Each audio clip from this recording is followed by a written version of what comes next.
নমস্কার, আমি মুন। আপনারা শুনছেন আমৃত্য ভালোবাসি তোকে। লিখেছেন সালমা চৌধুরী। পর্ব 2। এত বছর পর রিজের রুমটা আশ্চর্যজনিত নয়নে দেখছে আবির। সেই পরিচিত ঘ্রাণ, যেখানে সে নিজের জীবনের 12টা বছর কাটিয়েছিল, যেই রুমটা ছিল তার একান্ত ব্যক্তিগত। আজও তাই আছে। একটা জিনিসও এদিক সেদিক হতে দেননি আবিরের মা মালিহা খান। এমনকি রুমে বছরের পর বছর তালা দিয়ে রেখেছিলেন তিনি। যখনই ছেলের কথা মনে হতো, ছেলের রুমে এসে নীরবে কেঁদে যেতেন, যেন কেউ বুঝতে না পারে।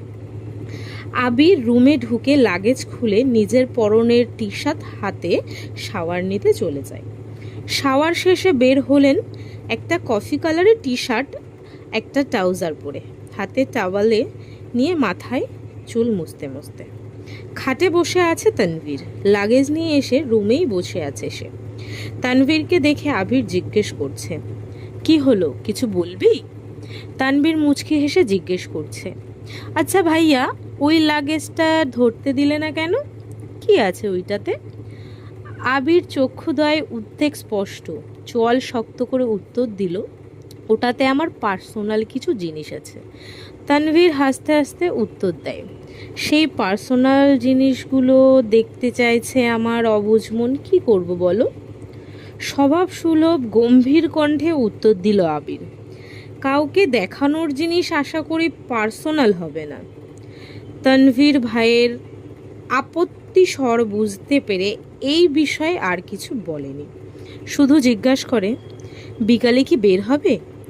আবির উপর নিচ মাথা নেড়ে হ্যাঁ সূচক সম্মতি জানায়। তানভীর কথা না বাড়িয়ে চুপচাপ বিদায় নেয় রুম থেকে। আবির খাটের এক কোণায় বসে মোবাইল হাতে নিয়ে গুরুত্বপূর্ণ কিছু চেক করতে ব্যস্ত হয়ে পড়ে। মেঘ নিজের রুমে ঢুকে শপিং ব্যাগ খুলে 3টা ড্রেস বের করলো। 3টা জামাই অসাধারণ সুন্দর, 2টা গ্রাউন্ড ড্রেস আর একটা গর্জিয়াস কাজের 3 পিস। ল্যাপটপটাও খুলে দেখে। তার প্রয়োজনীয় সকল অ্যাপ, ব্রাউজার অলরেডি ল্যাপটপে সেট করা আছে। মেঘের দৃষ্টি যায় র্যাপিং পেপারে মোড়ানো বাক্সের দিকে। র্যাপিং পেপার খুলতেই চোখে পড়ে 3টা উপন্যাসের বই, যেগুলির উপর ছোট একটা চিরকুটে লেখা, অ্যাডমিশনের পরে পড়বি। তারপর একটা ছোট বাক্স, যেখানে এক বাক্স রঙিন পাথর। মেঘের এই পাথরগুলো ছোটবেলায় খুব পছন্দ ছিল। তার সাথে একটা আইফোন 13 প্রো ম্যাক্স মোবাইলের বাক্স। ফোন দেখে মেঘের চক্ষু চড়ক গাছ। অনেক দিন যাবৎ মনের কোণে সুপ্ত ইচ্ছে ছিল একটা আইফোন কেনার, কিন্তু কাউকে বলার মতন সাহস হয়নি তার। এগুলো দেখে খুশিতে গদগদ হয়ে পড়েছে মেঘ।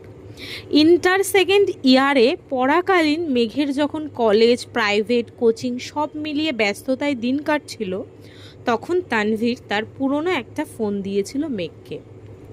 সিমটাও ছিল তানভীরের। বাসার মানুষের বাহিরে শুধু 3-4 জন বান্ধবীর নাম্বার ছিল সেই ফোনে। এমনকি স্যারদেরকেও নাম্বার দিতে নিষেধ করেছিল কড়া ভাষায়। তানভীর বরাবরই বোনের ব্যাপারে খুব সিরিয়াস। ভাইরা বোনকে শাসন করে ঠিক আছে, কিন্তু তানভীর মেঘকে একটু বেশিই শাসনে রেখেছে এত বছর। এইচএসসি পরীক্ষা চলাকালীন সময়ে নিজের মায়ের পেটের ভাই তানভীরকে খুব সাহস করে বলেছিল, ভাইয়া পরীক্ষা শেষ করে আমায় একটা নতুন ফোন কিনে দিবা? অগ্নি দৃষ্টিতে তাকিয়েছিল তানভীর, যেন মস্ত বড় অন্যায় করে ফেলেছে। তারপর মেঘ নতুন ফোনের আশা পুরোপুরি ছেড়েই দিয়েছিল।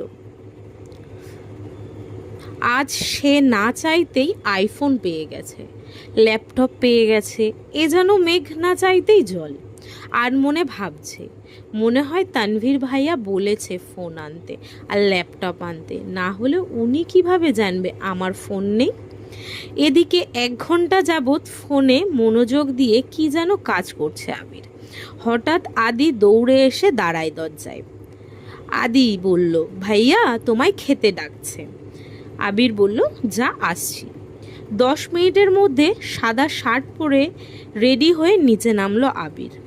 অসময়ে তেমন কেউ নেই নিচে। বিকেল 4টা বাজে। সবার খাওয়া শেষ অনেক আগেই। মালিহা খান বসেছিলেন ছেলের জন্য। ছেলে ফিটফাট হয়ে রেডি হওয়া দেখে মালিয়া খান জিজ্ঞেস করছেন, কোথাও যাবি? আবির বলল, হ্যাঁ, একটু কাজ আছে। আবির চুপচাপ খাবার খাচ্ছে। ছোটবেলা যা যা সে পছন্দ করত সব রান্না হয়েছে আজ। সব খেতে পারিনি, যতটুকু সম্ভব খেয়ে উঠে পড়েছে। এরই মধ্যে তানভীর হাজির হয়েছে। ভাইয়া, রেডি আমি। এখন যাবে নাকি লেট হবে? আবির বলল, এখনই বের হব।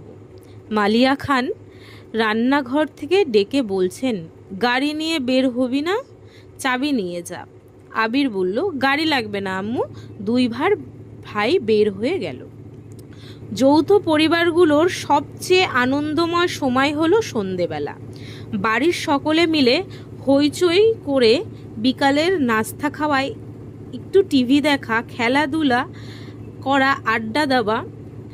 সমস্যা শুধু বড় ভাই তানভীর সবসময় মেঘকে চোখে চোখে রাখে।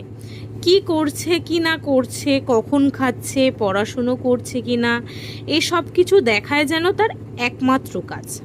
কিন্তু মিমার আদিকে কোনো দিন একটা ধমক পর্যন্ত দেয়নি তানভীর। এই কেমন দুমুখো ব্যবহার। তানভীর যতক্ষণ বাসার বাহিরে থাকে, মেঘ ততক্ষণ মুক্ত আর স্বাধীন। তানভীর বাসায় না থাকায় তিন ভাই বোন মিলে ছোটাছুটি করছে। মেঘ যা বলে ছোট দুইটা তাই করে। মেঘ আর আবিরের এখনো দেখা হয়নি। মেঘ কোচিং থেকে এসে রুমে ঢুকেছিল। তার গিফট নিয়ে ব্যস্ততার কারণে সবেমাত্র রুম থেকে নিচে এসেছে। অন্যদিকে আবির বাসা থেকে চলে গেছে আরও 2 ঘন্টা আগে। মেঘ, মিম আর আদির ছোটাছুটি শেষ হয় বড় আব্বুর, জানাব আলী আহমেদ খানের বাসায় প্রবেশ দেখায়। আলী আহমেদ খান বাসায় ঢুকতে ঢুকতে নিজের স্ত্রী মালিহা খানকে জিজ্ঞেস করলেন, আবির কোথায়? মালিয়া খান উত্তরে বললেন, ও তো তানভীরকে নিয়ে বের হলো, বলল কি কাজ আছে। আলী আহমেদ খান সোফায় বসতে বসতে মেঘের দিকে তাকিয়ে প্রশ্ন করলেন, পড়াশোনার কি অবস্থা আম্মু? মেঘ শান্ত স্বরে উত্তর করল, আলহামদুলিল্লাহ ভালো বড় আব্বু।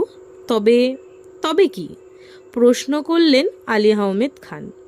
আমার ফিজিক্সের ম্যাথে একটু সমস্যা, কোচিংয়ের সাথে কুলাতে পারছি না। প্রাইভেটগুলো তো অনেকটা এগিয়ে গিয়েছে। আলী আহমেদ খান বললেন, ঠিক আছে, তোমার জন্য প্রাইভেট টিউটর নিয়ে আসবো। কাল বা পরশুর মধ্যেই ম্যানেজ করতেছি। তুমি চিন্তা করো না, মন দিয়ে পড়াশোনা করো আম্মু।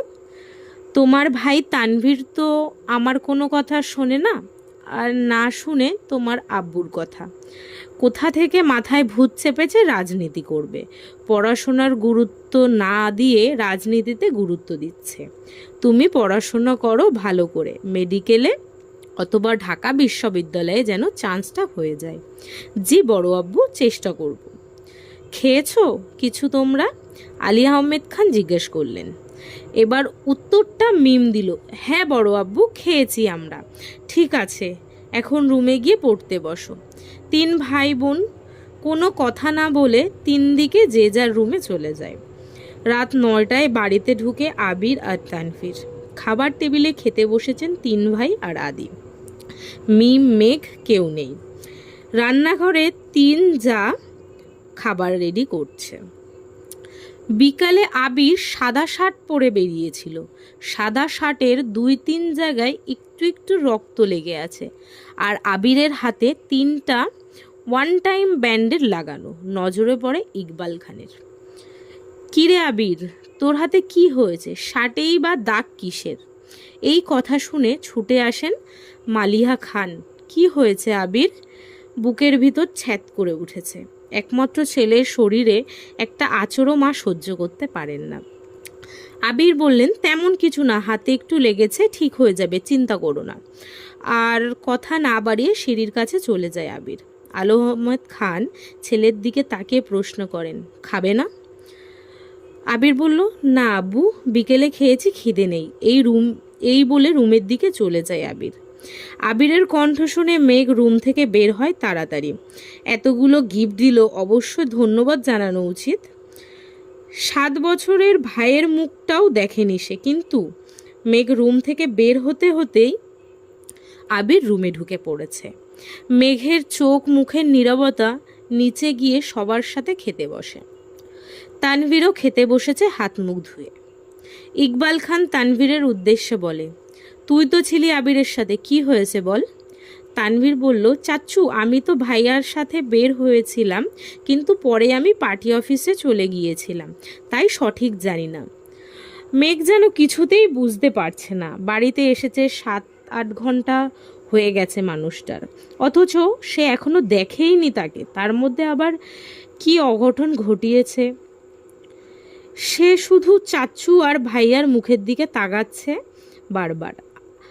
আহমেদ আলী খান গম্ভীর স্বরে তানভীরকে বললেন, সে তো তোমার ভাই, কম বন্ধু বেশি। তাকে বলে দিও কোনো প্রকার মারপিট আর রাজনীতিতে যেন না জড়ায়। আর এটাও বলে দিও তাকে, তার বয়সটা কিন্তু আমি পার করে এসেছি।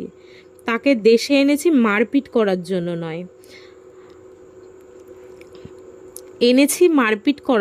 নয়, আমাদের ব্যবসার হাল ধরার জন্য।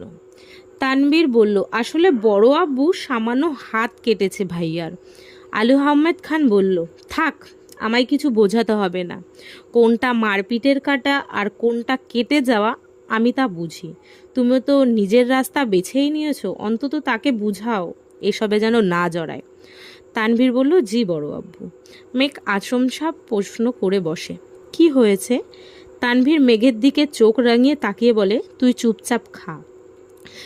ইকবাল খান বড় ভাইয়ের দিকে তাকিয়ে বলে, আবির কোনো মারামারি করবে? এত বছর বাহিরে ছিল ছেলেটা, এখানে ওর কে এমন শত্রু আছে? বাড়ির সবার মধ্যে নীরবতা, কেউ কোনো কথা বলছে না। মেঘ মনে মনে ভাবছে, আবির ভাইয়া মারপিট করেছে, কিন্তু কেন? এত বছর ভাবতাম আমার ভাই পচা, রাজনীতি করে, আমায় শাসন করে, কিন্তু আবির ভাই তো দেখা যাচ্ছে পুরোই হিটলার। আজকের পর্বটা এই অবধি।